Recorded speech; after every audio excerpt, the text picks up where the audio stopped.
Dear students, good morning. Welcome in my online lecture series of System Analysis and Design. आज हम बात करेंगे manual and automated system के बारे में। कल हमने टाइप ऑफ सिस्टम के बारे में पढ़ा था। आज का जो हमारा टॉपिक है मैनुअल और ऑटोमेटेड सिस्टम, ये भी सिस्टम का एक टाइप है, लेकिन मोस्टली आजकल सिस्टम डेवलपमेंट में या किसी भी ऑर्गेनाइजेशन में इस तरह के सिस्टम्स हमारे बहुत यूज किए जा रहे हैं, जिसे हम ऑटोमेटेड सिस्टम कहते हैं। आइए देखते हैं मैनुअल सिस्टम क्या होता है। Manual systems is like a bookkeeping system in which records maintenance is done by hand without using a computer system or any automatic system। यानी कि जो हमारा मैनुअल सिस्टम है एक बुक कीपिंग सिस्टम की तरह, जिसमें सारी रिकॉर्ड बाई हैंड एंट्री की जाती है। इसका किसी भी इलेक्ट्रॉनिक डिवाइस जैसे कंप्यूटर सिस्टम या ऑटोमेटिक सिस्टम से कोई भी इसका कंसर्न नहीं रहता है, कोई भी अटैचमेंट नहीं रहता है। बाई हैंड जितने जो रिकॉर्ड्स हमारे मेंटेन किए जाते हैं, जो सिस्टम चलाया जाता है, that is known as manual system. In this type of system transactions are written in journal from which the information is manually retrieve. इसमें क्या होता है, इस टाइप के जो सिस्टम होते हैं उसमें जो ट्रांजैक्शन है वो जर्नल पर लिखा जाए, मतलब लिखित में रहता है, सारी चीज़ें लिखित में रहती हैं। ठीक है, उसका कंप्यूटर पर कोई कॉपी नहीं होगी, ऑटोमेटिक डिवाइस से कोई मतलब नहीं होगा। और अगर कभी उसको रिट्रीव करना हो तो मैनुअली रिट्रीव किया जाएगा उन जर्नल से। ठीक है, मान लीजिए जैसे बैंक में इस समय तो कंप्यूटराइज सिस्टम है, सारी बैंक कंप्यूटराइज है, मोस्टली जितने भी गवर्नमेंट डिपार्टमेंट है अब कंप्यूटराइज हो चुके हैं। पहले क्या था, सारी रिकॉर्ड हमारे रिटन में रहते थे। ठीक है, मैनुअली उन्हें एंट्री की जाती थी, जैसे चाहे वो बैंक का ट्रांजैक्शन हो, चाहे पोस्ट ऑफिस की हम बात कर लें, चाहे रेलवे रिजर्वेशन की बात कर लें, इन सब में सारी चीज़ें हमारी रहती थी मैनुअली। ओके, अब सारी चीज़ें कंप्यूटर बेस्ड हैं। ठीक है, तो जो भी रिकॉर्ड की हमें रिट्रीवल करना होता था या कोई भी रिकॉर्ड हमें खंगालना होता था तो हम मैनुअली उन्हीं रजिस्टर से या उन्हीं जर्नल से जाके उसे फाइंड करते थे। ठीक है, these statements suffer from higher rate of inaccuracy. इसमें क्या होता है, इस टाइप के जो सिस्टम होते हैं उनमें इनएक्यूरेसी मतलब एक्यूरेसी प्रॉपर नहीं होती, उसके चांसेस ज़्यादा रहते हैं। And they are much slower than computerize system. और ये ऐसे सिस्टम कंप्यूटराइज सिस्टम से काफ़ी ज़्यादा स्लो रहते हैं, मतलब जो इनकी काम है, काम करने का तरीका या जो मैन पावर इसमें लगी वो सिस्टम उसको स्लो काम करती है और उनकी अपनी कैपेसिटी के अकॉर्डिंग करती है। मशीन ज़्यादा काम करती है, मैन पावर थोड़ा कम काम करता है, इसलिए ये सिस्टम थोड़ा स्लो रहते हैं। Manual system can waste both money and time. अगर आज की हम बात करें तो जो मैनुअल सिस्टम है वो मनी और टाइम दोनों का वेस्टेज कह सकते हैं हम उसे। ठीक है, ओके, तो ये थे मैनुअल सिस्टम। अब बात करते हैं ऑटोमेटेड सिस्टम के बारे में। Automated system is a combination of both software and hardware. Automated system जो है सॉफ्टवेयर और हार्डवेयर का कम्बिनेशन होता है, which is designed and programmed to work automatically without the need of any human operator to provide input and instructions for the each operation. इसमें क्या है, ये जो ऐसा सिस्टम ऑटोमेटेड सिस्टम डिज़ाइन इसलिए किया जाता है कि ऑटोमेटिकली काम होता रहे बिना किसी ह्यूमन ऑपरेटर के, यानी किसी भी मैनुअली कोई काम हमें ना करना पड़ा। जो भी इंस्ट्रक्शंस हमें देनी है, जो भी इनपुट्स हमें देने, ऑटोमेटिकली वो इनपुट्स पहुंचते रहें, या इनपुट्स अगर कोई मैन दे रहा है तो ऑटोमेटिकली ऑपरेशंस होते रहें। ठीक है, इस टाइप का जो सिस्टम होगा वो ऑटोमेटेड सिस्टम कहलाता है। Automated system allow you to monitor your process in real time. जो ऑटोमेटेड सिस्टम होता है रियल टाइम प्रोसेस को मॉनिटर करने का काम करता है। आप रियल टाइम प्रोसेस को मॉनिटर कर सकते हैं and identify problem they are as they arrive. और रियल टाइम में भी कोई प्रॉब्लम आ जाती है ऑटोमेटेड सिस्टम में, उसे आप एडजस्ट भी कर सकते हो और चेंज भी कर सकते हो और उसे रिमूव भी कर सकते हो। ठीक है, तो ये था हमारा ऑटोमेटेड सिस्टम। अब बात करेंगे next topic, that is real life business सब सिस्टम। रियल लाइफ में जो बिजनेस के सब सिस्टम्स हैं उनके बारे में बात करते हैं। फंक्शनल इंफॉर्मेशन सिस्टम, जो बिजनेस सब सिस्टम हैं उन्हें हम फंक्शनल इंफॉर्मेशन सिस्टम भी कहते हैं। Functional information system is based on the various business functions such as production, marketing, finance and personal etcetera, material वगैरह और भी रहते हैं इसमें। ठीक है, दीज डिपार्टमेंट्स और functions are known as functional areas of business. ये इसलिए इन्हें फंक्शनल इंफॉर्मेशन सिस्टम कहते हैं क्योंकि बिजनेस के ये फंक्शनल एरिया हैं। बिजनेस पूरा हमारा इन्हीं एरियाज़ पर डिपेंड करता है, ठीक है। Each functional area require applications to perform all information processing. जितने भी हमारे फंक्शनल एरिया हैं किसी भी ऑर्गेनाइजेशन के, किसी भी बिजनेस के, उन्हें इंफॉर्मेशन प्रोसेसिंग की ज़रूरत पड़ती है, ठीक है। जो जिस फंक्शन से रिलेटेड है उस तरह की इंफॉर्मेशन की उसे आवश्यकता होगी। The popular functional area of the business organization are, सब 5 तरह के पॉपुलर फंक्शंस एरिया होते हैं बिजनेस के। पहला होता है production information system, okay, then marketing information system and then personal information system. Personal information system को हम ह्यूमन रिसोर्स इंफॉर्मेशन सिस्टम भी कह सकते हैं, ठीक है। Then material information system and last is financial information system, okay. अब हम सबसे पहले टॉपिक पर प्रोडक्शन इंफॉर्मेशन सिस्टम की बात करते हैं।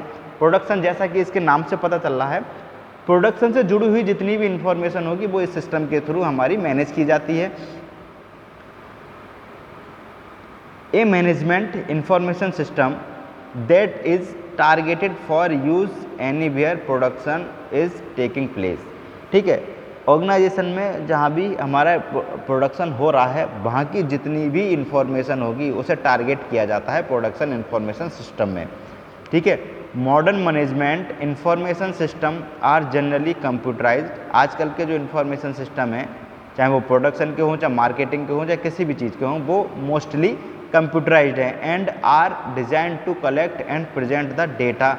और डिज़ाइन किए गए हैं किसके बेस पे? डेटा के बेस पे, ठीक है। डेटा को कलेक्ट करना और उसे प्रेजेंट करना, इस बेस पर हमारे सिस्टम तैयार किए गए हैं, ठीक है।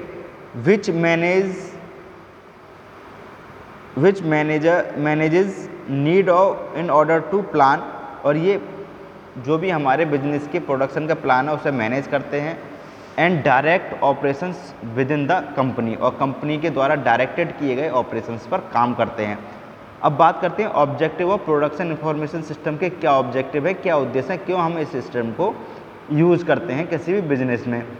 It is responsible for actually producing the firms good and services, ठीक है। किसी फर्म की गुड और सर्विसेज यानी कि सामान को और सर्विसेज को प्रोवाइड, एक्चुअली प्रोड्यूस करने का रिस्पॉन्सिबिलिटी प्रोडक्शन इंफॉर्मेशन सिस्टम की होती है, ठीक है। कि उस किसी फर्म में क्या सर्विस प्रोवाइड की जा रही है, क्या गुड्स हमारा प्रोड्यूस किया जा रहा है, उसकी रिस्पॉन्सिबिलिटी हमारी प्रोडक्शन इंफॉर्मेशन सिस्टम की रहेगी।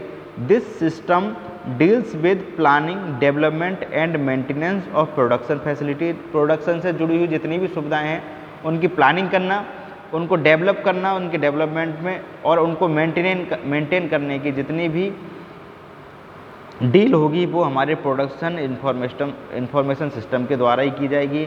Then establishment of production goals, और जो प्रोडक्शन के गोल हैं उन्हें इस्टेब्लिश करना इस इंफॉर्मेशन सिस्टम का काम होता है। The acquisition of production material, production material का एक्विजिशन यानी कि रॉ मटेरियल हमारा कहाँ से आएगा, कहाँ हमारा गोडाउन बनेगा, कहाँ रॉ मटेरियल को रखेंगे, कहाँ प्रोडक्ट डेवलप होने के बाद रखा जाएगा, मैन्युफैक्चर होने के बाद रखा जाएगा, ये सारी चीज़ें हमारी प्रोडक्शन इंफॉर्मेशन सिस्टम के का पार्ट है। शेड्यूलिंग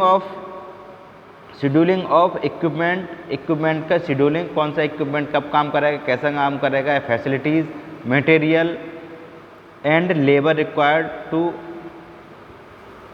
फैशन फिनिश्ड प्रोडक्ट, ठीक है।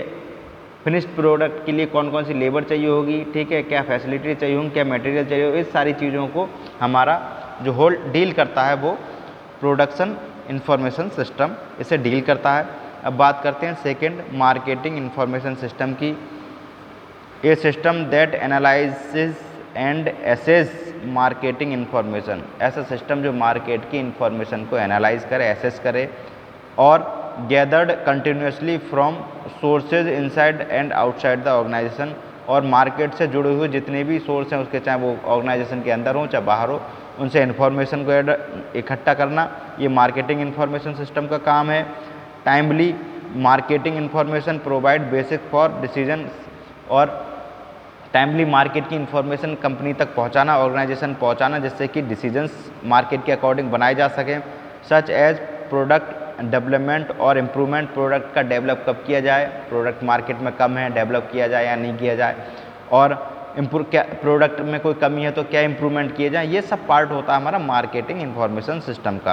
प्राइसिंग कि प्रोडक्ट का प्राइस हमारा ज़्यादा तो नहीं है या ज़्यादा कम तो नहीं है, इतना तो नहीं है कि हमारा बजट से कम जा रहा है, मतलब जितनी इसमें लागत लग रही है उससे कम हो रहा है। पैकेजिंग कैसे होगी, प्रोडक्ट की डिस्ट्रीब्यूशन कैसे होगा, मीडिया सिलेक्शन यानी कि कैसे इसे मीडिया सेलेक्ट करेंगे, इसका मीडियम कह सकते हैं, प्लेटफॉर्म कह सकते हैं, एंड प्रमोशंस कैसे करेंगे, इसका एडवर्टाइज वगैरह वगैरह, ये सब मार्केटिंग का पार्ट होता है। अब बात करते हैं पर्सनल इंफॉर्मेशन सिस्टम, जो कि ह्यूमन रिसोर्स से जुड़ी हुई है। This functional information system support the functions of human resource management.